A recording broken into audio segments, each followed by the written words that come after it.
नमस्कार। संस्कृत ज्ञान मंजरी में आप सभी का हार्दिक स्वागत है।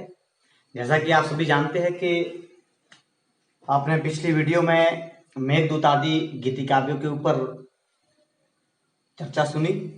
आज मैं आप लोगों के समक्ष जयदेवादि गीति काव्यों को लेकर के प्रस्तुत हूँ। तो विषय प्रारंभ करने से पहले मैं आपसे कहना चाहूंगा कि जिन्होंने अभी तक मेरा चैनल सब्सक्राइब नहीं किया है, चैनल को जरूर सब्सक्राइब करें और वीडियो को ज्यादा से ज्यादा शेयर करें। आइए अब बात करते हैं जयदेव के गीति काव्यों की। तो जयदेव ने एकमात्र जो रचना गीत गोविंद काव्य लिखा है उसको ही गीति काव्यों की श्रेणी में रखा गया है। तो जयदेव के जन्म की अगर बात करें, जयदेव का जन्म बंगाल के केंदुबल्ब गांव में हुआ था। इस बात को नोट कीजिएगा कि जयदेव का जन्म बंगाल के केंदुबल्ब गांव में हुआ था। इनके पिता का नाम क्या था? इनके पिता का नाम भोजदेव था। भोजदेव, इनके पिता का नाम भोजदेव था। और इनकी जो माता थी, माता का नाम राधा देवी था, उनको रामा देवी भी कहा जाता था। इनकी पत्नी जो थी उनका नाम पद्मावती था। और बात करें इनके जन्म के संबंध में, तो इनका जन्म का समय 11वीं का उत्तरार्ध और 12वीं शताब्दी कहा जाता है। और ज्यादातर जो विद्वानों ने इनका जो समय है वह 12वीं शताब्दी में ही निर्धारित किया है। फिर इनके अगर काव्यों की बात की जाए, इन्होंने जो एकमात्र काव्य लिखा है उसका नाम गीत गोविंद है। और यह गीत गोविंद काव्य श्रृंगार रस से परिपूर्ण है। मैं आपको थोड़ा सा यहाँ पर बताना चाहूंगा कि जयदेव ने जो ये गीत गोविंद काव्य लिखा है, इसमें रस परिपाक के संबंध में थोड़ा सा संशय देखने को मिलता है। कुछ लोग कहते हैं कि इसमें भक्ति रस प्रधान है, कुछ कहते हैं श्रृंगार रस प्रधान है। तो मैं आपको इस बात का स्पष्टीकरण करना चाहूंगा कि गीत गोविंद में जयदेव ने राधा और कृष्ण के प्रति अपनी भक्ति को प्रदर्शित किया है, लेकिन उसमें भी उन्होंने श्रृंगार को प्रधानता के साथ ही उनका वर्णन किया है। जैसे राधा है, उनके नक्श इत्यादि का जो कुछ भी वर्णन ज्यादातर देखने को मिलता है तो सभी श्रृंगार का ही पोषण करते हैं। तो इस प्रकार से अगर गीत गोविंद काव्य में रस की बात की जाए तो इसमें मूलतः मुख्य रूप से श्रृंगार रस ही प्रधान है, ना कि भक्ति रस। फिर बात करते हैं सर्गों की। गीत गोविंद काव्य में 12 सर्गों का वर्णन किया गया है। और एक बात जो है जयदेव ने जो अपने संबंध में कही है, उन्होंने स्व उपाधि के संबंध में कहा है कविराज राज।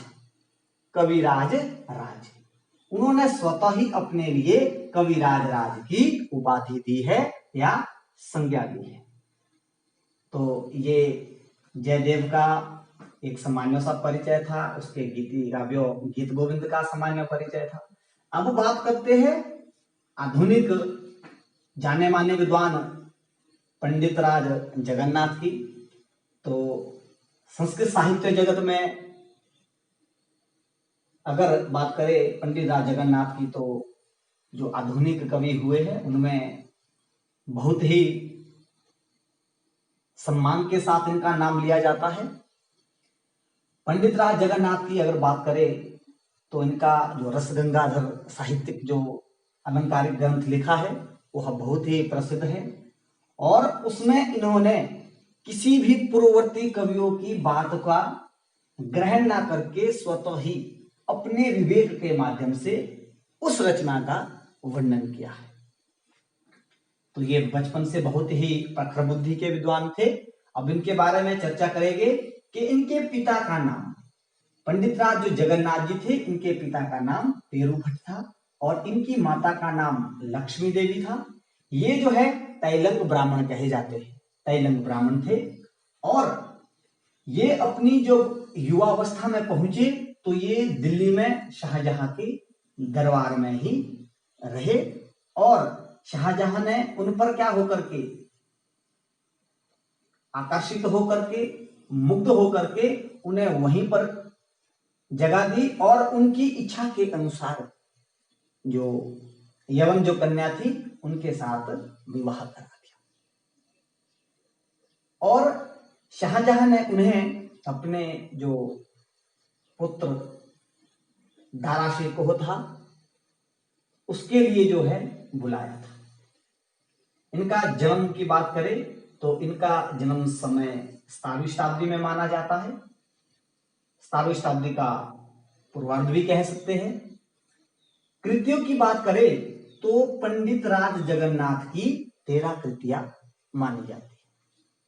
नोट कीजिएगा, पंडित राज जगन्नाथ की 13 कृतियां मानी जाती है, जिनमें गंगा लहरी, आपके लक्ष्मी लहरी, आस विलास, रस गंगाधर, करुणा लहरी, चित्र मीमांसा खंडन और भामिनी विलास, ये इनकी जो है रचनाएं है। इसके साथ और भी रचनाएं है जो सभी कुल मिलाकर के 13 बनती है।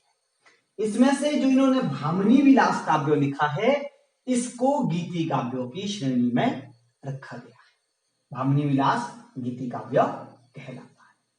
फिर मैं एक बात आपको इनके इस मन में स्पष्ट करना चाहूंगा कि इनको पंडित राज की जो उपाधि है वह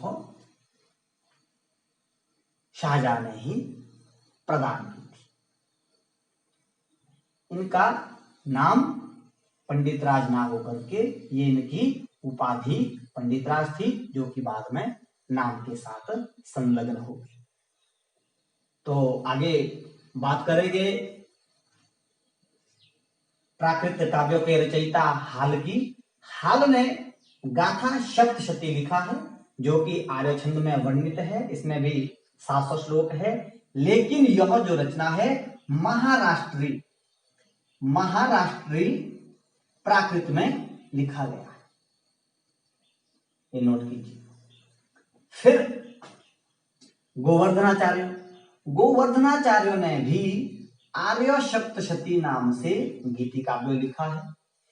यह काव्य श्रृंगार से युक्त है और इस गीति काव्यों में 700 श्लोक है और आर्य छंद में ये वर्णित माना जाता है। तो ये गीति काव्यों के प्रमुख काव्यकार थे। इसके साथ रावण ने भी शिव तांडव स्तोत्र लिखा है, वह भी गीति काव्यों की श्रेणी में रखा गया है। फिर मैं आपको बताना चाहूंगा कि जो आपने पहली वीडियो देखी थी उसमें गीति दूत काव्य की परंपरा का उल्लेख किया गया, तो उसके बाद ही जैसे आपके पवन दूत है धोई कवि ने लिखा है, चंद्र दूत है जिसको जम्बू कवि ने लिखा है, नेमी दूत है जिसको विमल कीर्ति ने लिखा है, तो मेघदूत के बाद जो है दूत काव्यों की भी परंपरा चली थी। यह भी आपके गीति काव्यों में ही उल्लेखित है। तो आज का विषय हमारा यहीं पर संपन्न होता है। कल फिर मिलेंगे एक नए विषय लेकर के। तब तक के लिए नमस्कार, धन्यवाद।